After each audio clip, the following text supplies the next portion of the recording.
வணக்கம். இன்னைக்கு நாம Edelweiss SIF Altiva hybrid long short fund பத்தி கொஞ்சம் ஆழமா பார்க்க போறோம். நீங்க ஒரு ஆர்பிட்ரேஜ் ஃபண்டை விட கொஞ்சம் ஜாஸ்தி ரிட்டர்ன் வேணும், ஆனா அதே சமயம் பங்குச்சந்தையோட முழு ரிஸ்கையும் எடுக்க வேண்டாம்னு நினைக்கிறீங்கன்னா இது ஒரு நல்ல ஆப்ஷனா இருக்கலாம். இது எப்படி வேலை செய்யுதுன்னு பார்க்கலாம். முதல்ல இந்த ஃபண்டோட அமைப்பு பத்தி பேசுவோம். இது ஒரு எஸ்ஐஎஃப்னு சொல்றாங்க, ஸ்பெஷலைஸ்ட் இன்வெஸ்ட்மெண்ட் ஃபண்ட்.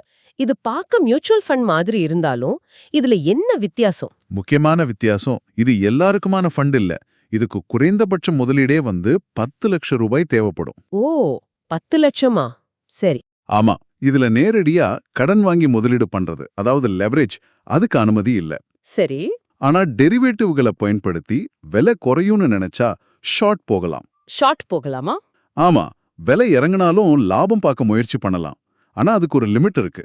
அப்படி ஹெட்ஜ் பண்ணாம, அதாவது பாதுகாப்பு இல்லாம எடுக்கிற ஷார்ட் பொசிஷன் மொத்த போர்ட்ஃபோலியோல 25% தான் இருக்கணும். ஓகே ஓகே, அந்த அமைப்பு புரியுது. சரி, இதுக்குள்ள இருக்கிற முதலீட்டு உத்தி அது எப்படி வேலை செய்யுது? எப்படி பணம் பண்ண முயற்சி பண்றாங்க? இது முக்கியமா வருமானத்தை மையமா வச்ச ஒரு கலவையான உத்தி. கலவையா? ஆமா, இதுல 2 முக்கியமான பகுதிகள் இருக்கு. ஒன்னு ஆர்பிட்ரேஜ், இன்னொன்னு நிலையான வருமானம் தர்ற முதலீடுகள், அதாவது ஃபிக்ஸ்ட் இன்கம். சரி. இது ரெண்டும் தான் ஃபண்டோட ஸ்திரத்தன்மைக்கு, அதாவது ஸ்டெபிலிட்டிக்கு உதவும். ஓகே. இதுக்கு மேல இன்னும் கொஞ்சம் கூடுதலா வருமானம் பார்க்கறதுக்காக 2 விஷயங்களை சேர்க்கறாங்க. ஒன்னு சிறப்பு சந்தர்ப்பங்கள், இன்னொன்னு டெரிவேட்டிவ் உத்திகள். கேட்கவே இன்ட்ரெஸ்டிங்கா இருக்கே. எந்த பகுதியில எவ்வளவு போடுவாங்க? ஒரு தோராயமா சொல்ல முடியுமா? தோராயமா சொல்லணும்னா ஆர்பிட்ரேஜ்ல ஒரு 20% வரைக்கும் இருக்கலாம். சரி. நிலையான வருமான கருவிகள்ல அதுதான் மெயின் பகுதி. அதுல ஒரு 40% ஓகே, இதுதான் அதிகம்.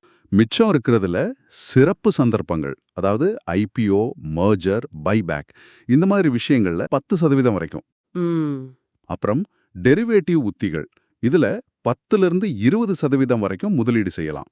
இது மார்க்கெட் எப்படி இருக்கோ அதுக்கேத்த மாதிரி மாறும். சரி, இந்த உத்திகளை கொஞ்சம் விரிவா பார்க்கலாமே. ஆர்பிட்ரேஜ்னா ரொம்ப பாதுகாப்புன்னு சொல்றாங்க, அது எப்படி வேலை செய்யுது?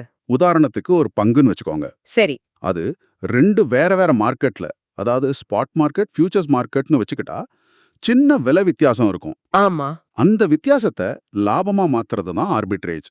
ஸ்பாட்ல 100 ரூபாய்க்கு வாங்கி அதே நேரத்துல ஃபியூச்சர்ஸ்ல 102 ரூபாய்க்கு விக்கிறது மாதிரி. அதனால தான் ரிஸ்க் ரொம்ப கம்மி, ஆனா வருமானமும் கம்மியா தான் இருக்கும், ஆனா நிலையா இருக்கும். இதுதான் ஃபண்டோட அந்த பேஸ், அந்த ஸ்திரமான பகுதி. சரி, இது பேஸ். அப்போ அந்த எக்ஸ்ட்ரா வருமானம் தர சிறப்பு சந்தர்ப்பங்கள் பத்தி சொல்லுங்க. அதுல ரிஸ்க் இருக்கா? இது குறுகிய கால வாய்ப்புகள். இதுல ஆர்பிட்ரேஜோட ரிஸ்க் கொஞ்சம் அதிகம்தான். அப்படியா?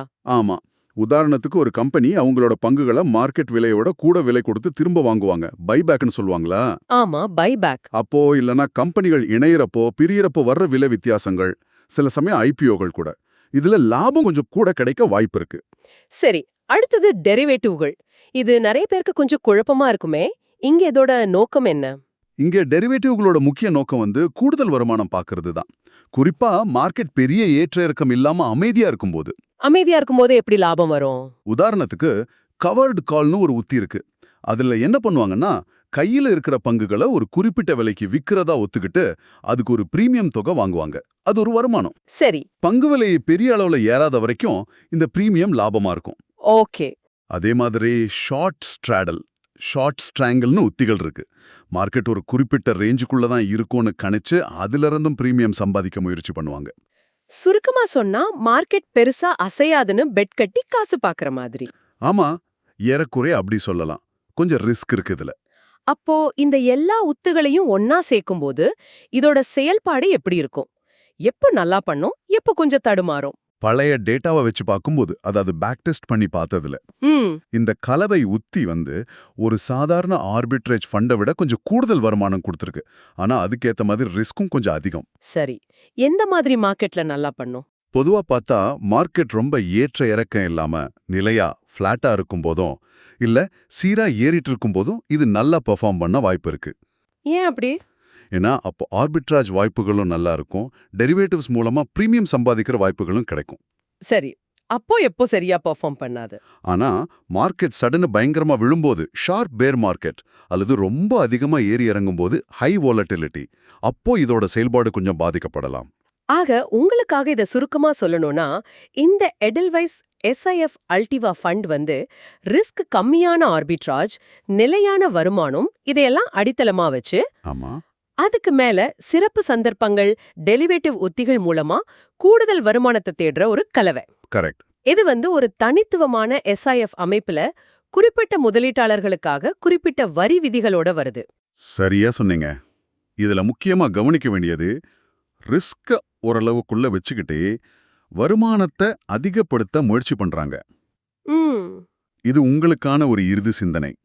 இந்த ஃபண்டோட பல உத்திகள் சேர்ந்த கலவை இருக்கு இல்லையா? ஆர்பிட்ரேஜ், நிலையான வருமானம், சிறப்பு நிகழ்வுகள், டெரிவேட்டிவ்கள், ஆமா. இப்படி ஒரு பன்முக அணுகுமுறை ஒரு நேரடியான ஈக்விட்டி ஃபண்ட் அல்லது டெப்ட் ஃபண்டோட ஒப்பிடும்போது உங்களோட முதலீட்டு இலக்கு, நீங்க எடுக்க விரும்புற ரிஸ்க், அப்புறம் இந்த உத்திகள் எல்லாம் எப்படி வேலை செய்யுதுன்னு புரிஞ்சுக்கிற உங்க திறமை, இதுக்கெல்லாம் எந்த அளவுக்கு பொருந்துது?